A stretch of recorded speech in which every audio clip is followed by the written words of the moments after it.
Hey y'all, and welcome to another episode of Nah But For Real, where besties who heal together keep it real together. I'm Jay, she's Allie, and if you're new here, we'd like to welcome you to the Nah But For Real family. And how you do that is making sure that you're following us on all of our social media platforms at nbfr podcast. Make sure that you're subscribed to our YouTube channel, and make sure that you're indulging in all of our beautiful content. Also, we'd like to wish you a very happy holidays from the Nah But For Real family for all of those who celebrate. If you don't, just tee up, get you some food, get you a plate. Great time to spend time with family and friends. Just enjoy what we have to offer around this time of year because it's so pretty. You just can't pass up on this time of year. I love it. Favorite time of the year. So, talking about snow and then times of the year, let's talk about an icebreaker. Talking about Christmas and the holiday season. Allie, do you have any Christmas traditions in your family? Oh, for sure. Yeah, she's in the camera. Oh, yeah. Lo, she likes to, you might see her come in and out. So definitely have traditions growing up in my family. Now, of course, they've changed as time has gone on. And you actually had experienced our traditions with us. So every Christmas Eve, we would get together at my grandparents' house, and it would be all my family. I'm sorry, she's definitely scratching at things that she should not be. Say hi to the NBFR family. Hello. It's my baby. She our mascot. Go, baby. Okay.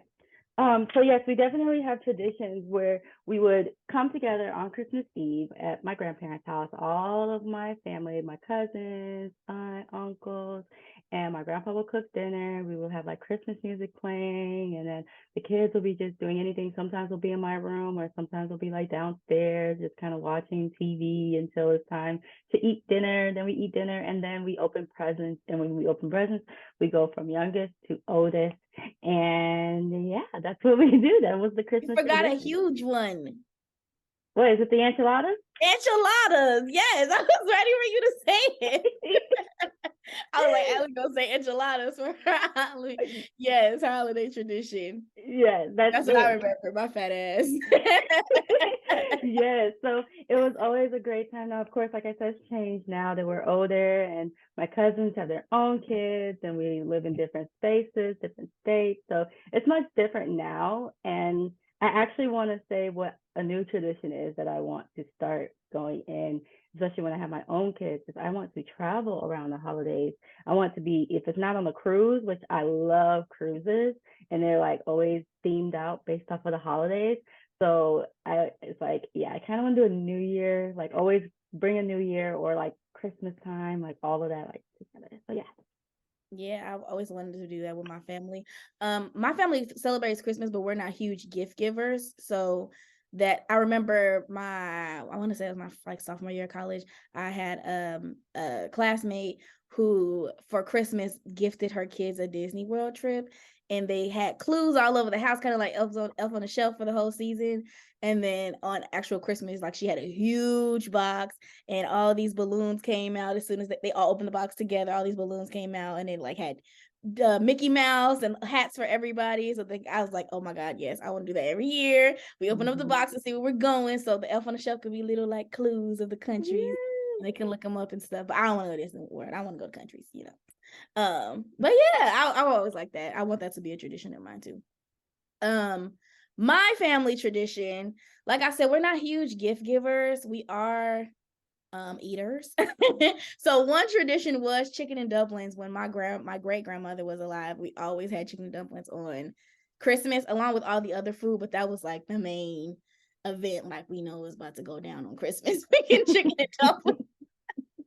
But a new word tradition, which I guess is not new, and it's just made me feel old thinking about it because it's probably been about 10 years since we've been doing this now, is we play the Christmas game. So we have a little blended family. I have a blended family. And my aunt is married, and their kids are blended. And then my aunt is it's a long story, but I'm theirs. Okay, I'll fit right into the family. So we're all blended. We all come together that one time of year and we play a game where we all put like they put random gifts on the table. Some might be like a $20 gift card or a sweater or a joke or a prank or some money, whatever. And they put it in small little gifts or sometimes like humongous wrapping. So you don't know what's really inside. And then we all pass it around. So if it'll be like, she'll tell a story and I'm like, okay, then Marty turned to the left in her car and yeah, that's right, isn't it? So you have to pass it left and right based off the story. And at the end of the story, everybody opens up their gifts. So we do that every year. That's like my favorite tradition now because That's fun. yeah, I don't even care. Right. It's so much fun. I don't even care what I get at the end. I'm just like, this game's great. We also played it at a baby shower and it was fun there too. So it's called the left right game. Y'all look it up. But anyway, enough about Christmas, even though it's my favorite time of the year. We want to talk a little bit today about emotions and how we shouldn't base our entire identities off of temporary emotions. So to jump into it just a little bit, I want you to describe yourself, Allie. How do you describe yourself to others? To others, I always introduce yourself like, hi, my name is Allie. Yeah. So it's different based off of my space. If it's a professional space, I always like introduce myself as like, hi, I'm Alondra, and this is my experiences, and this is my professional goal.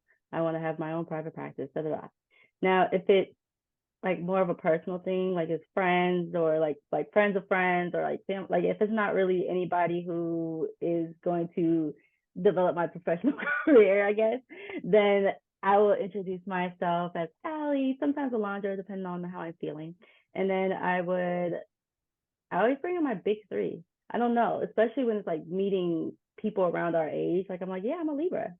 And then and I'm a Libra, Cancer, and then try to see like what they're gonna say. Sometimes I'll say like one, like I'm a Libra, and then if they'll say theirs, and I'll say, do you know your moon is blah, blah, blah. So yeah, I always kind of bring astrology into conversation. Yeah. I like that you separated the two because a lot of people don't. And we talked a little bit about this, how a lot of Americans choose to identify based off of their work life, based off of their career life.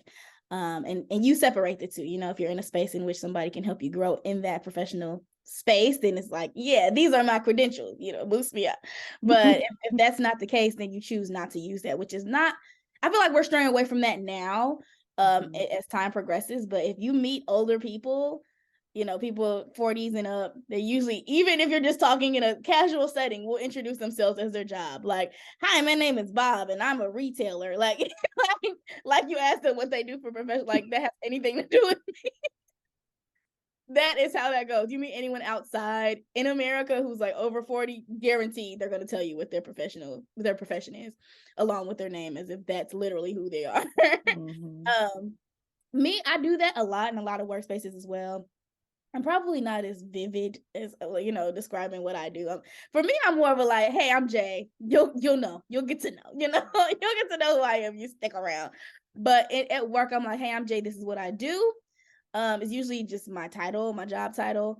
And then for the most part, it's always followed up with what is that? So I always end up just answering questions anyway based off my job title because no one knows what I do. But in casual settings, I always introduce myself in relations to someone else.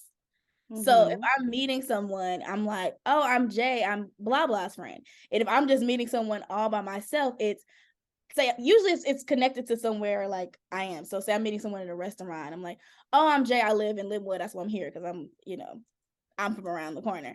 Or hi, I'm Jay, I come here a lot, something like that, something in relation to where I am or who I'm with at that time. That's how I introduce myself. I never really say I don't say much about who I am to strangers at all. I've never been that way ever in my life. All you can know, I don't even say my real name, Lord, like ever. I don't know nothing. Don't know anything about me, please. But yeah, that's kind of like for me. I don't now. I'm like thinking about it, especially based off of your answer. With strangers, I don't even think like complete strangers. Like if we're out and about, I don't even think I talk to complete strangers. Like that's not something I do. I don't ever introduce myself. Like some people would say, "Oh, I like your nails. Thanks." That's it. Yeah. Like I don't really. Well, yeah, I would never introduce myself if that was the case. No, Yeah. never. It's just like I like that, and then it's like, thanks, okay, bye.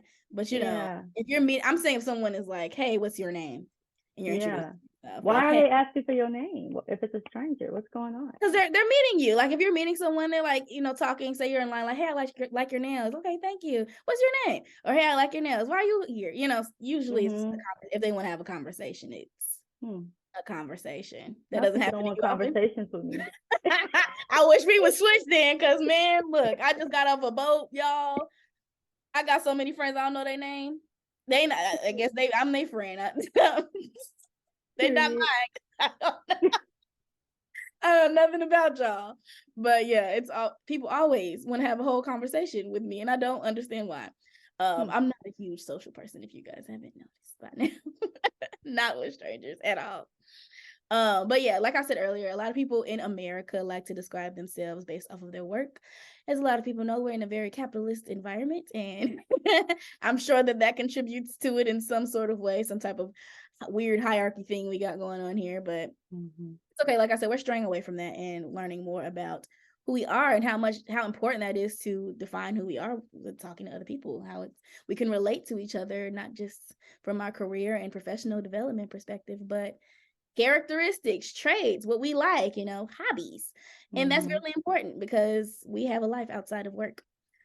Talking about that, but though, let's get further into the topic that I brought up earlier, and that's defining yourself based off of your emotions and why we kind of want to stay away from that. So, do you have like any information you can give in terms of just emotions, Ellie? What's the difference between a character trait and an emotion? So emotions being a very natural mental, it's like a conscious type of reaction. It's like a reaction that happens in our brain. And based off of how we take that, just based off of who we are, so it's like subjective, we'll take that and we'll show it somehow, some way. So some people, when in their brain, say that they get like sad, right? But the expression of that sadness might come out as aggressive. Because it's like a tough emotion and they don't like feeling that way. So now they're getting aggressive with the people around them. So I would say with emotions that they are just a very natural thing that happens with us. Yeah. No, I agree. Also, with that, I talked about it a little bit earlier, is that emotions are temporary. They change so much as humans, and we spoke about this a little bit in another one of our episodes. I want to say it was 2 episodes ago, where we talked about our ACE scores and how it's natural to feel and it's natural to change your mind, and it's not, these are all, like you said, very natural human experiences. And because of that, and because they change so often, an identity has very stern and are supposed to have very stern, firm roots, in who you are as a person. And even if it's something like happiness, which I feel like a lot of us are falling into now as we're trying to work on our mental health. I see this a lot in social media where they're like, don't identify as sad, identify as happy, where it's just clean cut, that's it. And it's like, yeah, but what happens when you are sad? Yeah. Do you feel like at this point I failed myself as a happy person? I am not living up to who I said I was going to be. And then what emotions follow up with that?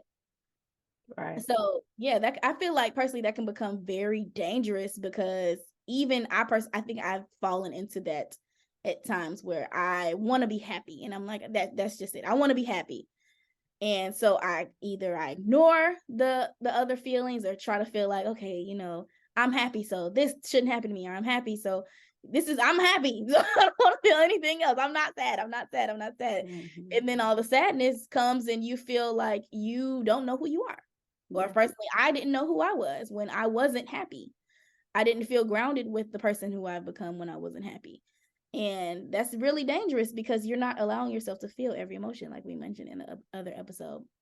So you have any like comments on how you feel about that? Yeah. So as you were saying that this sense of like avoidance of this emotion, and it could be suppression or repression. Like a lot of people, we get kind of like confused about the two.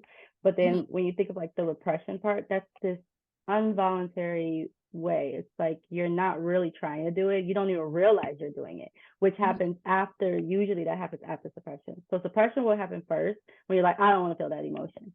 So then you're voluntarily trying not to feel this emotion because it's so tough, it's so hard, so difficult, and you push it down as far as you can. And eventually it becomes to the part of repression because it's no longer you trying to make yourself not feel it anymore. And now it's just a very unconscious, natural way of being.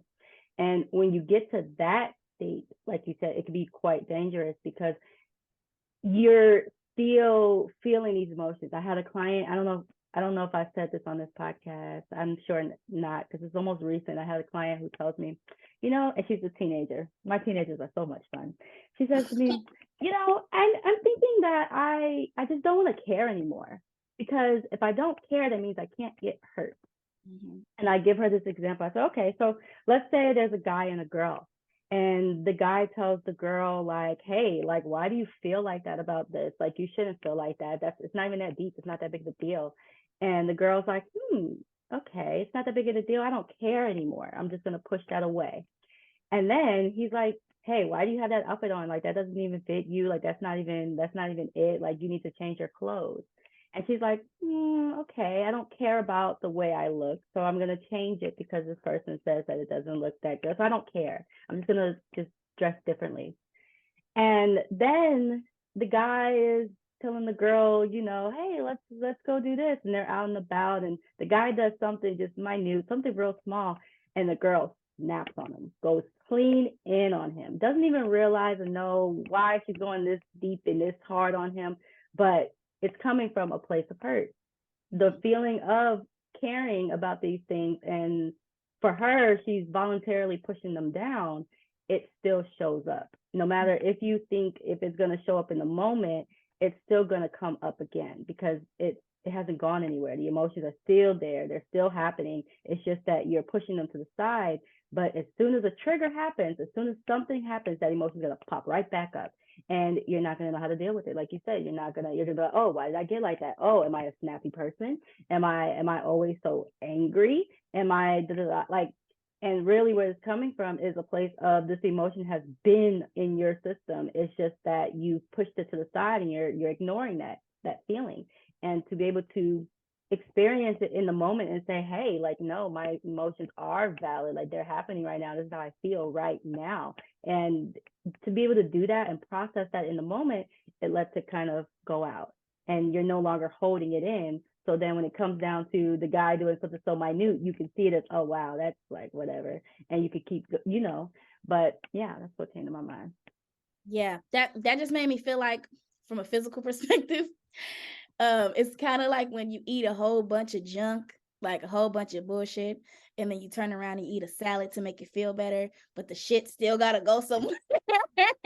Even if you eat the salad, regardless if you eat the salad, your stomach still gonna hurt, y'all. Let's take shit. That's what it made me think of. Physical perspective. Until you let it go, it don't matter how many salads you eat, because the mac and cheese is still rumbling. It's not gonna go anywhere. It's gonna hurt regardless. So love that analogy. But yeah, so when we start to tell ourselves things like, I don't care, I feel like we lose sight of not only our emotions, but who we want to be, Mm-hmm. And when you do tie it to something like an emotion, I don't think we ever find space to have those attributes for ourselves, like character traits that can actually develop and we can see change, that aren't temporary, that have relativity to other people, that that are hobby things that just make you feel like a person outside of your emotions, that change so very often. Also, with an emotion, it's very hard for other people to relate to your experience and your Yeah. specific emotion at that time. No one's gonna feel exactly how you feel when you feel it. Mm-hmm. So that's a lot of times, like when we get into arguments with our friends and we're like, you don't get how I feel. No, they won't. They won't ever get how you feel. But the thing that makes it a lot easier for people to get how you feel is if they do know your character traits, if they do understand your character a little bit better. It's kind of like when you read a book or watch a movie and they go so hard on this one character and literally say they die at the end, and you can literally feel it, I feel like that in Django when Schultz died. The whole movie he was helping Django and he just couldn't put his pride to the side, and we all knew deep down inside he was not going to be able to put his pride to the side in order to shake that man's hand and buy a slave. He was just like, I'd rather you shoot me. And we all saw it coming, but because we empathized with him because we knew his character. We knew his pride. Mm-hmm. It's not because, oh my gosh, she's so sad. I would be so sad. No. We know who he is. It has nothing to do with what we would do in that case. We knew that he was going to die. Yeah. So that's what it makes me think when it comes to emotions. It's harder for people to relate to unless they know who you are as a person. So when no one is around, Allie, not so much as how do you introduce yourself, but even if it's negative or positive, how do you identify yourself? Give me both, actually, because I feel like people need to know that it's okay. Yeah. Yeah. So more on the positive side, I would say that spiritual, quite Mm-hmm. spiritual and adventurous. Like I love adventures. It's funny because, and I always tell even this to my clients, we talk about our favorite moments and a memory that's our favorite that makes us kind of like smile. And I always tell them there's this time where I was in Puerto Rico with my best friends and I went ziplining over the mountains and over the valley. And right before I did it, I was crying. So that's my favorite memory. So to put that into perspective, I'm feeling fear. Like I was scared. I was feeling this feeling of being, oh my God, I'm going to shit myself. Like I'm afraid.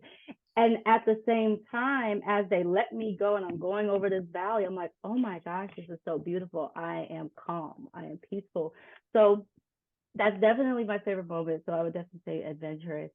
Now, more on the mm, not so something I want to work on. I don't want to call it like negative. I don't know. It just feels like wrong to refer to it as negative. But something that I want to work on is, which I don't think is a bad thing, which is why I don't want to call it negative, but I want to control it, is my sensitivity. I am Mm-hmm. quite sensitive. And one thing, fun fact, is this is like little fun fact in the middle of the episode. Rejective what is it? RSD, rejective sensitivity dysphoria, is very, very common among people who have ADHD. And what that is it's this feeling of if you feel rejected from anyone, if it's either a feeling, if it's real, if it's not, even if you just think you're being rejected, it can cause you to have a lot of distress, dysregulation going on with you because you hone in on that feeling of being rejected and you start to self blame. So that's actually something that I want to be able to work on because I think it's good to be sensitive because it allows me to experience and work through my emotions. However, sometimes it could be not so adaptive and not so healthy for me when I get into that sense of, oh, nobody cares. They don't really, I'll question my relationships because of it. So that's something that I would say is more on the side of what I want to work on. Yeah. To comment back on what you were saying when you said you're adventurous, I also want to say like you're courageous. Like literally what you just described is what courage is. To look fear dead in the face and say, I'm scared as shit. I'm going to shit myself, but I'm gonna do it anyway. That's what courage is. Literally to take that experience and say, I'm y'all was hot. Like it's not like she bitching about this. I'll be honest with y'all. I signed us up like a dumbass, and I was scared myself, and I couldn't be scared because Ellie crying. So I'm just like, you got it, girl, you go. But it was scary. It was up there. We walked for it seemed like miles to get up this mountain and literally look down into the abyss of nothing. It was like fog coming from the bottom. All we saw was trees, and it looked like monkeys were on them. Like it was didn't look safe at all. But It took us forever to drive up. We drove and then we walked. yeah, not a fun experience. I mean, it was a fun experience, but you know, if that like you said, that brief moment where you're like, I'm gonna die, and then I felt like I'm gonna die, and it's all my fault, and then everybody else is gonna die. Yeah, yeah, that was extremely courageous. So I feel like that should be added to your character list trait other than adventurous. I feel like personally, I describe myself. I'm gonna start with the negative first, not I'm just because something that I struggle with and I take to therapy a lot with me is inconsistency. I struggle with that so much. And I literally had to have several therapy assignments where I tell myself, this is what you've done, Jay. You're not inconsistent. You literally have done these things that, I mean, you're not, you're not inconsistent. Do you have inconsistent moments? Absolutely, because no one can be consistent all of the time for everything in their life because things change. But when things change, and like I said, when something is tied to your identity, I'm someone who people depend on, and that's something. I'm dependable, and I'm that person who everyone leans on. And if it's the slightest inconvenience or it's not going the way it's planned, I'm inconsistent, because it's not tied to who I am as a person. I'm supposed to be dependable. Everybody's supposed to lean on me. So if I'm not, then everybody's slipping and falling. So that really, I still struggle with it a lot, but not as much as I did before. It literally was, it was very hard for me to get there to that point that I'm at right now. On a positive, I said that a lot. One of the things I've added to my affirmations is that I am magnetic. I feel like I personally have a very not just talking about what we were talking about earlier, where people will feel like they can tell me the whole life story upon meeting me, but I feel like I have a personality that draws growth out of people, that makes people want to change for the better and make people want to do better for themselves, even if it means that I'm faking a smile on my face. Regardless if I'm sad or happy, something about me encourages people to say I want to do better for myself. And because of that, I end up being surrounded with a lot of people who are growing consistently, which helps me want to grow. Like we talked about in the last episode, high vibrations and frequencies, emotional frequency. It makes me want to grow when I see people around me getting better jobs, or getting a home, or Allie getting a cat, or whatever it is that's changing around them. It makes me feel better. And I know for a fact when I'm around other people, it brings that out of them. So a positive for me. That's something that's been added to my affirmations board, and I love that so much. I am magnetic. So also when we already talked about when no one's around. I want to tell you, when like you were saying, like you don't know why, like why you're so magnetic and why people around you kind of see, and it's like this sense of like strength, because through all the, and it's not to say, oh my gosh, Jay's been through so much trauma. No, Right. no. But when it comes down to the things that you have gone through and the way that you hold yourself kind of on this kind of like, I don't know, like I don't know. It's like, I don't know how to describe it. I just feel this sense of like, I'm gonna stand up and keep my head up high. So I think that people admire that about you. And because they see that strength in you, it gives them the strength to go ahead and say, I'm gonna keep my head up high too. I'm gonna straighten myself up, and I'm gonna do whatever. Let me do this. So yeah, that's kind of like, right. And I also, it's so crazy because I'm not gonna say I didn't like kids growing up, but kids got on my nerve. But that was another thing for me, is my mom always used to say, like, you're gonna be a good mom, you're gonna be a good mom. And I'm like, I'm not about to be a mama. Like, have you met these things? They're annoying. But I feel like that's where it comes from, is that kids always, even when I didn't like them, just always gravitated toward me. Like, I want to sit next to Jay. I want to, be next to Jay. And now I do see it as an honor. Like, I can encourage a new generation, especially when I feel like I'm personally going in a good direction, as far as the next generation goes, as far as cleaning up our act in our community. To be a leader in that feels good now, because before I was like, get the hell on. But now, now I'm living in it a lot better than I was before. So I want us to leave them with some examples on how we can identify ourselves further than what we just said, without talking about work, without talking about emotions. Not I am happy, not I am sad, not I am a contractor, not I'm a carpenter. We want to talk about, like, I am magnetic, I am courageous. So let me see, give them 5. It could be some negatives in there too, because I feel like negatives sometimes help us work on ourselves. Okay. So things that just come to mind, and it's the one that sticks the most, and I don't even think I can think outside of this. And Lotus is meowing so loud, so it's distracting me just a tad bit. But it's this human. I am human. I am a person. Like, I am energy. I am a soul here on this earth, or I am just kind of putting it, because I don't even think that we should identify ourselves exactly to the point of even adjectives. Because when it's like, when you feel like if I wasn't able to go like on the zip line, right? And if I didn't do that, would that mean I'm not courageous? Absolutely. So that's what it's like, not even adding those adjectives, but showing yourself grace and showing yourself that I am human, I am a person, I have feelings, I have experiences. And based off of those feelings, based off of those experiences, and based off of how I'm feeling right here, right now, I'm going to show up different. Mm-hmm. So it's like this feeling of being human, being a soul, being energy. Yeah. The human part relates to something I've been saying to myself whenever I get anxious or whatever, plans change and I'm not ready for them and I need a minute to myself. Something I've been repeating is I am here. Just to remind myself of my surroundings, just to remind myself that I can't change what just happened and I can't change all I can do is change what I'm doing right now so that I can have a different outcome. And I'm just gonna ground myself, and that's the way I've been grounding myself by saying I'm here, what's around me, But I do personally like using my affirmations on a daily basis to identify who I am, just to remind myself.